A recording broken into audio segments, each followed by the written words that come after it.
Welcome back to another episode of the podcast and the final episode of the 1920 Premier League season. We travel to Leicester, needing not to lose the game. And how Ollie chooses to approach this, I think, will be pretty interesting. Will he go into the game thinking it's a must-not-lose game, or will he go into the game trying to win it? Because there is still, depending on what happens, a chance United finish fourth and don't qualify for the Champions League. It all depends on whether Wolves win the Europa League. So there is that permutation still there. So a third place finish is going to guarantee us Champions League football no matter what happens with anybody else next term. And again, in terms of the permutations of gaining Champions League football with finishing fourth, there are so many that so many results that affect where we finish. So if we win the game against Leicester, doesn't matter what Chelsea do, we finish third. If Chelsea lose and we draw with Leicester, we finish third and Leicester finish fourth. If we lose and Chelsea lose, we finish fourth. If we lose and Chelsea get it goes on. So it is a must-not-lose game because a single point for us guarantees us at least fourth, and then we're well in with a shot of that Champions League place.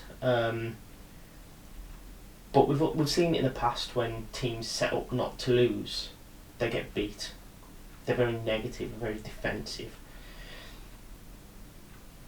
So it will be interesting to see how he sets up, whether he goes a bit expansive and tries and wins the game and risks being beat, or whether he sets up defensively, risks going behind, and then there's got nothing to get them back into the game. Leicester obviously are they've been on a bad run of form since football resumed. They've steadily fallen away, but if we looked at the start of the year, there was no chance we were catching them. They were so far ahead, and as such our form has increased at the same time that theirs has dropped a little bit, which has allowed us to catch them. They're without a few starters tomorrow, as this is being recorded on the Saturday. They're without James Maddison, probably one of their most influential players this season. They are without the Turkish centre-back, is it Soyuncu? He's obviously suspended for picking up that red card. Was it against? I can't remember who it was against, but he picked up that red card a few games ago. They're also without Pereira at right back. He's a very dangerous player going forward for them, so he's a big miss. They're also without Ben Chilwell and Christian Fuchs at left back, so they've got a young lad playing at left back, which Mason Greenwood may be able to exploit, as Rashford may be able to on the other side against whoever they play at right back. So it's balanced pretty well. Leicester have still got some good players in that side. Obviously Johnny Evans has been playing pretty well for them. Indeed, Jamie Vardy's always a threat with his pacing behind, and that's the one place that we really struggle defensively. We have no pace in that back line really. Maguire and Lindelof aren't quick. It'll be interesting to see whether Luke Shaw is back fit. As it stands at the moment, I don't think he is. Which means it's going to be another run out for Brandon Williams, most probably. So it's finally poised, to be honest. Obviously Chelsea themselves have got a tough game against Wolves. So I mean it might not really come down to our game too much. But we need to go into this game with the mentality of, if we win it, job done. Doesn't matter what anybody else does, job done. And that's the mentality we really need to go in with.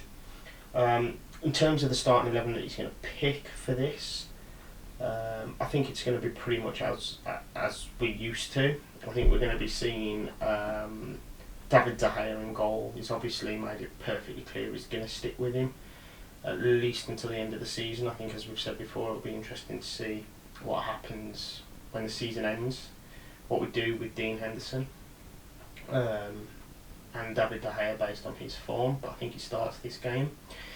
He stuck with him for the West Ham game. He didn't have a lot to do, which is probably how we'd like it, and probably how we'd like it to be like that again for the last game of the season.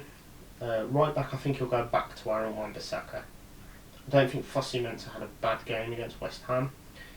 I think he's certainly better going forward, but I think Aaron Wan-Bissaka just firms up that back line in a game that we can't afford to lose. I think Aaron Wan-Bissaka comes back in a right back. The centre back partnership, it's going to be as we were, because obviously the injuries. So it's going to be Harry Maguire going back to his old stomping ground at the King Power. And alongside him, it's going to be Victor Lindelof. So that's been pretty much the first choice pairing all season. When we're looking at left back, it depends if Shaw's fit, like I say, which I don't think he is. So I think he's going to look at going for Brandon Williams. What I'd like to see, but I can't see it happening, what I'd like to see is a single holding player. Gary Neville touched on this in the Sky commentary on the West Ham game. If we sit Nemanja Matic in, which I think he will, Nemanja Matic will play in midfield. Pogba's wasted sat next to him. Pogba's better further up the field. So I'd like to see Nemanja Matic sitting as a holding midfield player, and then just ahead of him, Bruno Fernandes, who, as we've alluded to before on this show, he has to start, alongside Paul Pogba, pushed further forward to give us more options and more creativity in the final third to break teams down. Now, Leicester might not be as bad because they may come out and play knowing that they've got to win the game. But teams like West Ham that are quite happy to sit in and sit narrow, you need your creativity up there in and around the box. It's pointless Pogba playing on the halfway line. He needs to be on the edge of the 18-yard box trying to make things happen alongside Bruno Fernandes. So I'd like to see Matic sitting with Bruno and Pogba pushed further on. And then the front three, I think it's going to be Rashford out on the left. Obviously he was bought off against West Ham, had a bit of a quiet game, but we all know the ability he's got. It's going to be Mason Greenwood on the right. Again, he can have a bit of a quiet game. He did against West Ham, similar to Rashford, but he gets that one chance and it's a goal, as he did against West Ham, and that's the importance of Mason Greenwood. His ability to go either way and his ability to just pop up at the right time, even though he's been quiet for 89 minutes, to have one good minute and score a goal. So Mason plays. And then Anthony Martial down the middle. We've said about Martial before, I feel he's becoming the more complete striker. The way he holds up the ball now, he held it up beautifully for that Rashford goal against Southampton. His runs in behind have always been his asset. He's very quick, and his ability the ability of that front three to be interchangeable, and the ability of all of them to play all of those positions and cut in from either flank makes them difficult to mark. And that is going to be the key, the fluidity of those front players, Greenwood, Martial and Rashford. So I think it's pretty much going to be the usual sort of starting 11 that he's gone for this season. In terms of final score, I see this one being a tough game for United. Leicester are not an easy side to play against, and they're especially decent at home. We have improved massively on the road, considering that our away form was a real Achilles heel earlier in the season. We have massively improved our away form, but this one I can see ending in a draw. I think it's going to end 1-1, but I also see Chelsea losing to Wolves. So I see us and Leicester qualifying for the Champions League next term. So those are our predictions here. If you do like the content that we produce, if you could hit that like button. If you are listening to this on YouTube, if you are listening to this on YouTube or on iTunes, if you could hit that subscribe button as well, that massively helps us out. These podcasts are also available on other platforms. If you don't listen on YouTube or iTunes, they're available on Spotify, and they are available on our website, www.rantsofareddevil.com. You can find this episode along with past episodes, and also much more United related content, including match reviews that will be up after the game. So hopefully this one is another positive one, and we qualify for that Champions League place.